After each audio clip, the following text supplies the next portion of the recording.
दोस्तों, जैसे कि ठंड का मौसम चालू हो गया है और हम नहाने के लिए पानी को गर्म करते हैं और पानी को गर्म करने के लिए गीजर का इस्तेमाल करते हैं। दोस्तों, आपके घर में जो गीजर इस्तेमाल किया जा रहा है, आप यदि उसको चालू करते हैं तो वो चालू भी हो सकता है या फिर किसी कारण से वो चालू ना भी हो सकता है। तो दोस्तों, आज के इस वीडियो के द्वारा मैं आपको बताऊंगा कि आपका जो गीजर होता है उसके अंदर यदि प्रॉब्लम आता है तो आप किस प्रकार से चेक करोगे। उसके साथ साथ में मैं आपको ये भी बताऊंगा कि जो गीजर होता है उसका वायरिंग किस प्रकार से होता है, जिससे कि आपका जो नॉलेज है गीजर के बारे में वो कंप्लीट हो जाए, यानी कि आप घर पे खुद गीजर को रिपेयर कर सके। ठीक है दोस्तों। तो दोस्तों, सबसे पहले हम बात करते हैं कि जो हमारा गीजर होता है उसका वायरिंग किस प्रकार से करते हैं।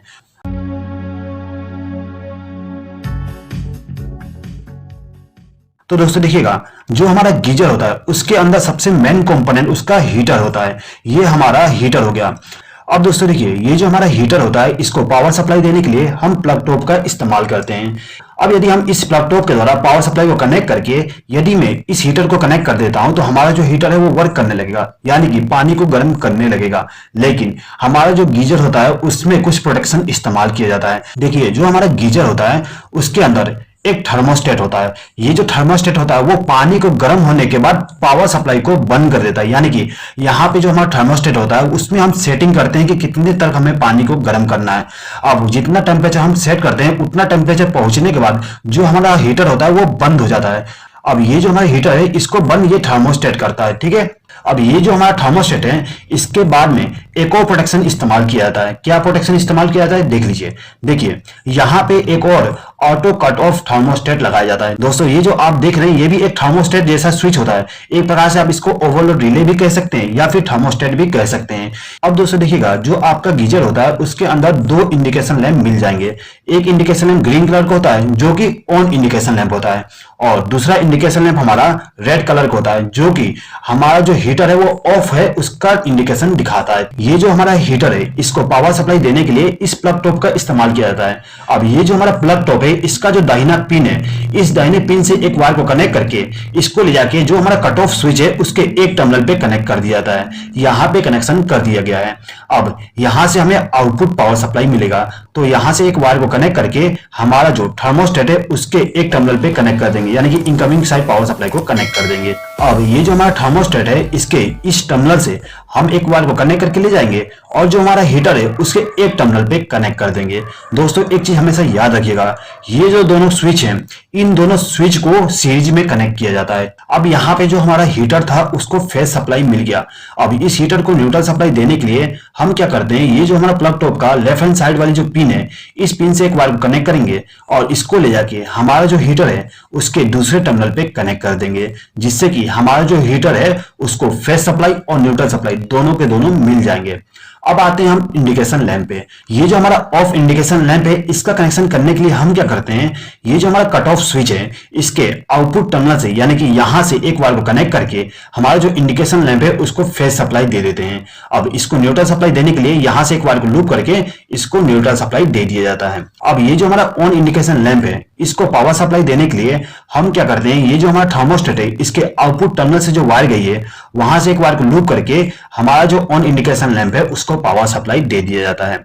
उसके बाद में इस इंडिकेशन लैंप को न्यूट्रल सप्लाई देने के लिए यहां से एक वायर को लूप करके न्यूट्रल सप्लाई दे दिया जाता है। अब दोस्तों देखिएगा, जो हमारा प्लग टॉप होता है उस प्लग टॉप में आपको एक मोटा वाला पिन मिल जाएगा। ये वाली जो पिन होती है ये अर्थिंग के लिए होता है। तो इसके लिए हम क्या करते हैं, यहां से एक वायर को कनेक्ट करके ले जाते हैं और जो हमारा गीजर होता है उसके बॉडी के साथ इस वायर को कनेक्ट कर देते हैं। ये जो वायर होता है वो अर्थिंग के लिए होता है। दोस्तों, हमेशा याद रखिएगा, आपका जो गीजर है उसको अर्थिंग जरूर करिएगा, क्योंकि आपका जो गीजर है उसमें आप इलेक्ट्रिक पावर सप्लाई दे रहे हैं और वहां पे पानी भी मौजूद है, तो वहां पे इलेक्ट्रिक शॉक लगने का खतरा बहुत ज्यादा होता है। इसीलिए आप वहां पे अर्थिंग का कनेक्शन जरूर करिएगा। ठीक है।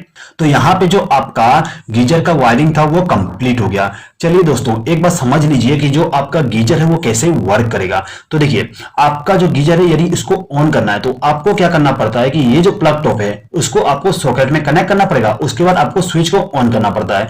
जैसे ही आप स्विच को ऑन करते हैं तो पावर सप्लाई यहां से फ्लो होते हुए कट ऑफ स्विच में चला जाता है, और कट ऑफ स्विच हमारा एनसी होता है। एनसी होने के कारण पावर सप्लाई यहां से फ्लो होते हुए हमारे थर्मोस्टेट में चले जाएगा, और यदि पानी का टेम्परेचर नॉर्मल है यानी कि कम है, जितना आपने थर्मोस्टेट का सेटिंग करके रखे हैं उससे कम है, तो आपका जो थर्मोस्टेट है वो क्या करेगा, पावर सप्लाई को आउटपुट टर्मिनल पे दे देगा, यानी कि इस टर्मिनल पे पावर सप्लाई आ जाएगी। और यहां से हमने एक वायर को कनेक्ट करके हमारा जो हीटर है उसका कनेक्शन किए हैं, तो हमारा जो हीटर है वो ऑन हो जाएगा। अब जैसे ही पानी गर्म हो जाता है तो ये जो थर्मोस्टेट होता है वो क्या करता है, पावर सप्लाई को ब्रेक कर देगा। कैसे ब्रेक करेगा, यहाँ पे जो हमारा थर्मोस्टेट है इसके अंदर एक बायोमेट्रिक स्ट्रिप लगा होता है, वो क्या करता है, टेम्परेचर को सेंस करता है, और टेम्परेचर को सेंस करने के बाद ऑपरेट हो जाता है। और ऑपरेट होने के बाद क्या करेगा, ये जो पावर सप्लाई यहाँ से यहाँ जा रही थी उसको ब्रेक कर देगा, यानी कि पावर सप्लाई जो यहाँ पे थी वो यहाँ पे नहीं पहुंच पाएगा, जिसके कारण से इस हीटर को फेज सप्लाई नहीं मिलेगा और हमारा जो हीटर है वो ऑफ हो जाएगी। अब जैसे ही आपका जो पानी का टेम्परेचर है दोबारा कम हो जाता है तो आपका जो हीटर है दोबारा ऑन हो जाएगी। अब दोस्तों देखिएगा, यहाँ पे हमारा जो इंडिकेशन लैंप है उसका भी कनेक्शन इसके आउटपुट टर्मिनल से किया गया है, यानी कि आपका जो हीटर है वो यदि ऑन रहता है तो आपका ये वाला इंडिकेशन भी ऑन रहेगा, और यदि आपका जो हीटर है वो ऑफ रहता है तो ये इंडिकेशन लैंप भी ऑफ रहेगा। ठीक है, अब यदि किसी कारण से हमारा जो थर्मोस्टेट है वो काम नहीं करता तो उस कंडीशन में हमारा जो कट ऑफ स्विच है वो ऑपरेट हो जाएगा।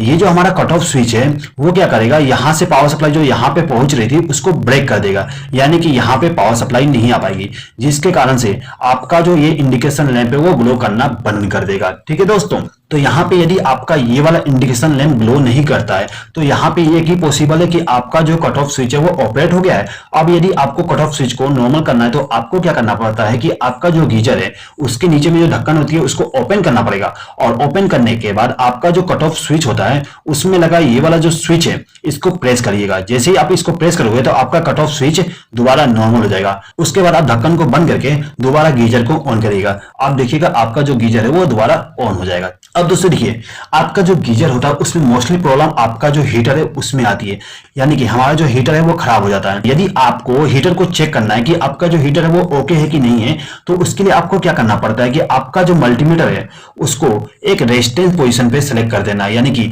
आपका जो रोटेटिंग नॉब होता है उसको रेजिस्टेंस पे सेलेक्ट कर लेंगे। उसके बाद में आपका जो वायर है यानी कि प्रोब है मल्टीमीटर का, उनको दोनों टर्मिनल पे कनेक्ट करना है हीटर के। इन दोनों प्रोब पे कनेक्ट करने के बाद आप यहाँ पे रेजिस्टेंस देखेंगे तो आपका जो रेजिस्टेंस है वो 1000 ओम 2000 ओम इस प्रकार से आएगा। ठीक है, अब यदि आपका रेजिस्टेंस कुछ वैल्यू शो कर रहा है यानी कि 1000 2000 3000 ओम शो कर रहा है तो आपका जो हीटर है वो ओके है। अब यदि आपका जो मल्टीमीटर है वो यदि ओएल शो कर रहा है यानी कि यहाँ पे रेजिस्टेंस को शो नहीं कर रहा, तो उसका मतलब ये है कि आपका जो हीटर है वो ओपन हो गया है, यानी कि खराब हो गया है। उस कंडीशन में आपका जो हीटर है उसको चेंज करना पड़ेगा। ठीक है, उसके बाद में आपका जो थर्मोस्टेट है यदि वो काम नहीं कर रहा है और आपको चेक करना है कि थर्मोस्टेट काम कर रहा है कि नहीं कर रहा है, तो उसके लिए आपको क्या करना पड़ेगा, आप यहाँ पे मल्टीमीटर का इस्तेमाल करके कंटिन्यूटी कर सकते हैं। अब यदि आपके घर में मल्टीमीटर नहीं तो आपको मैं एक देसी जुगाड़ बता देता हूँ कि चेक किस प्रकार से करोगे।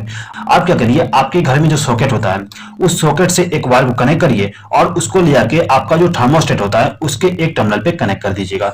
दोस्तों यहाँ पे जो आपका थर्मोस्टेट है या फिर कट ऑफ स्विच है दोनों को चेक कर सकते हैं इस विधि से। ठीक है, तो यहाँ पे मैं आपको कट ऑफ स्विच का कनेक्शन करके बता रहा हूँ। ठीक है, तो यहाँ पे मैंने कट ऑफ स्विच को एक टर्मिनल पे एक फेज वायर को कनेक्ट कर दिया हूँ। ठीक है, अब आपके घर में टेस्टर तो होता ही होगा, आपको क्या करना है, टेस्टर को दूसरे टर्मिनल पे कनेक्ट कर देना है। ठीक है, और आपको जो पावर सप्लाई है उसको ऑन कर दीजिएगा। जैसे ही ऑन करोगे तो आपका जो टेस्टर है यदि यहाँ पे लाइट जल रहा है तो इसका मतलब ये है कि आपका जो थर्मोस्टेट है वो आउटपुट पावर सप्लाई जनरेट कर रहा है। यदि यहाँ पे आपका जो टेस्टर है वो यहाँ पे लाइट ग्लो नहीं कर रहा है, इसका मतलब ये है कि आपका जो थर्मोस्टेट या फिर कट ऑफ स्विच है वो आउटपुट पावर सप्लाई जनरेट नहीं कर रहा। उस कंडीशन में आपको थर्मोस्टेट को चेंज करना पड़ेगा या फिर आपका जो कट ऑफ स्विच है उसको रीसेट करना पड़ेगा। ठीक है दोस्तों, तो यहाँ पे जो मोस्टली प्रॉब्लम आता था उसके बारे में मैंने आपको बता दिया हूँ। आप इस प्रकार से आपके घर का गीजर का वायरिंग भी कर सकते हैं और उसको चेक भी कर सकते हैं।